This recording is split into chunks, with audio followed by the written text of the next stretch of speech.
अगर कोई बेवकूफ़ आदमी ये समझे कि दुनिया में मैं अकेला रह सकता हूँ, तो दुनिया में अकेला ही वो बेवकूफ़ ही है। सबको साथ में लेके चले ना, वही इंसान है, बाकी तो हैवान है। जग मार के साथ में रहना पड़ेगा। आप प्रेम से रहो, मजबूरी में रहो, खुशी में रहो या मर के रहो, साथ में तो रहना ही पड़ेगा। किसी के बाप की ताकत नहीं कि कोई किसको निकाल देगी। ऑफिसर, मैं आपको ध्यान में लाना चाहता हूँ। आई केम इन एमरजेंसी।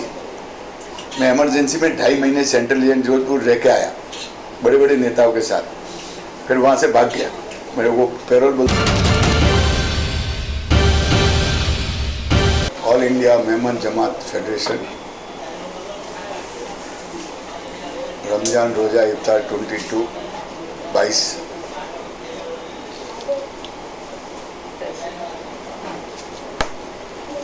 आदरणीय ऑफिसर साहब, सीनियर पुलिस अधिकारी, समाज के सभी वरिष्ठ पदाधिकारी, बहन ने जो बात कही उसमें मैं मेरे दक्षत नीचे करता हूँ कि जो सुंदर शब्दों में उन्होंने अपनी बात रखी है उसको मैं अप्रिशिएट करता हूँ।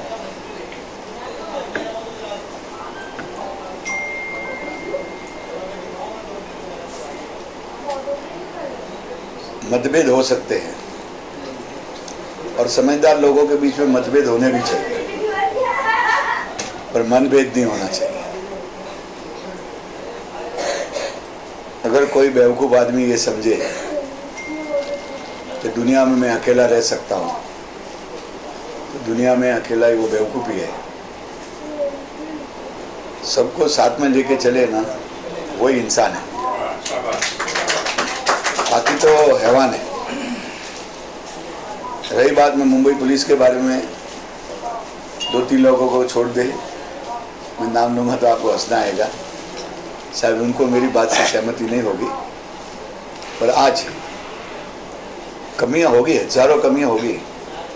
Even though the best police in the world और best police in India is in Mumbai. Sir आपको भी अपनी सर्विस के कारण ज़्यादा घूमना नहीं होता होगा, पर मैं विदेश में भी बहुत घूमता हूँ, क्योंकि मैं प्रवासी ओवरसीज बीजेपी का इंचार्ज रहा हूँ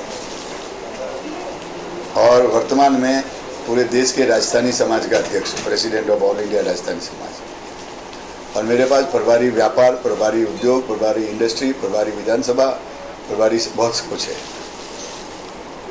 सर किसी दूसरे राज्यों में तो पुलिस स्टेशन में जाने की हिम्मत नहीं होती।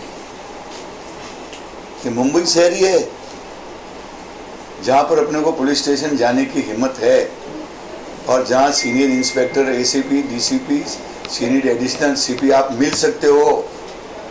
दूसरे राज्यों में मिलना ही मुश्किल है।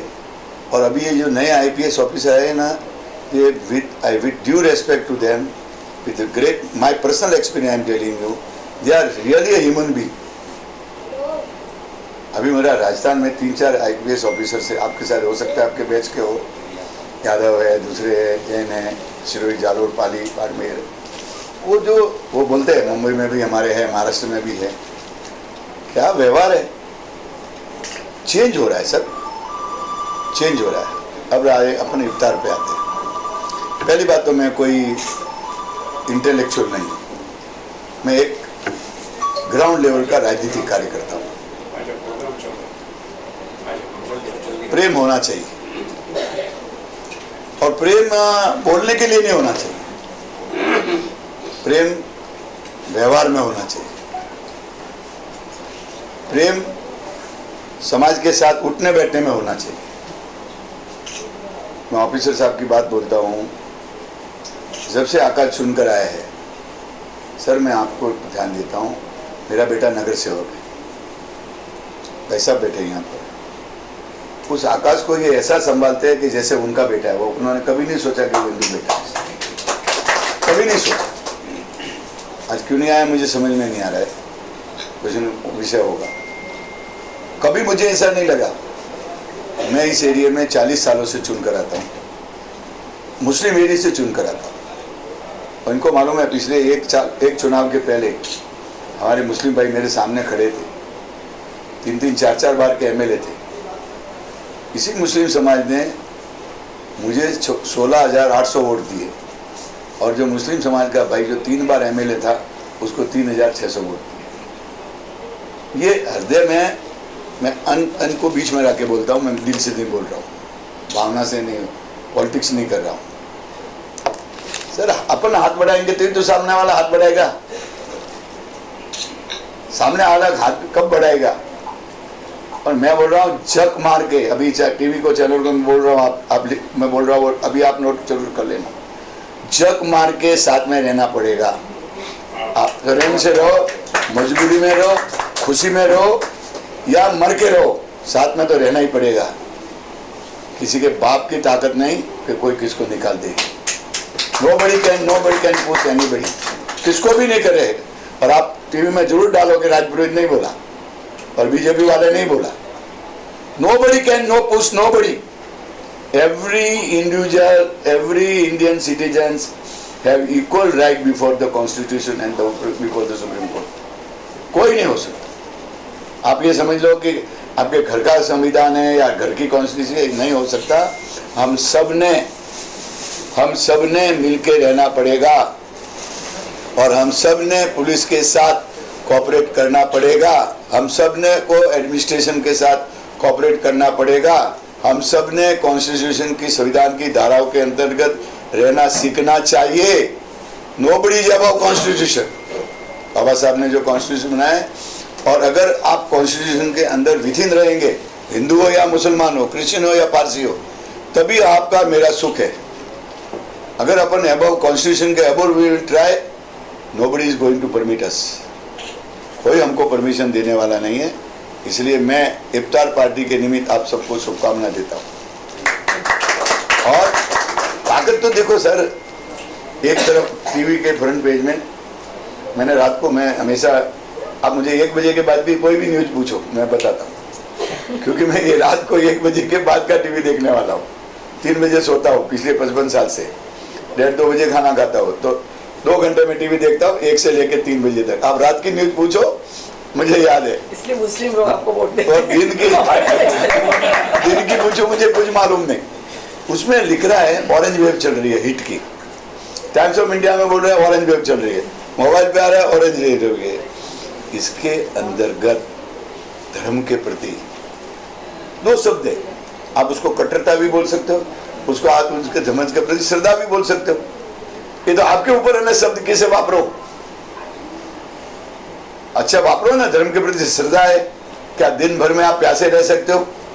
दिन भर में आप बिना भोजन के रह सकते हो? ये धर्म के प्रति श्रद्धा भी तो है ना। इसको दूसरा शब्द क्यों वापरते हो? जो प्रिय हो उसको वापरो। दुनिया में आदमी बढ़ता है ना इस जबान के कारण।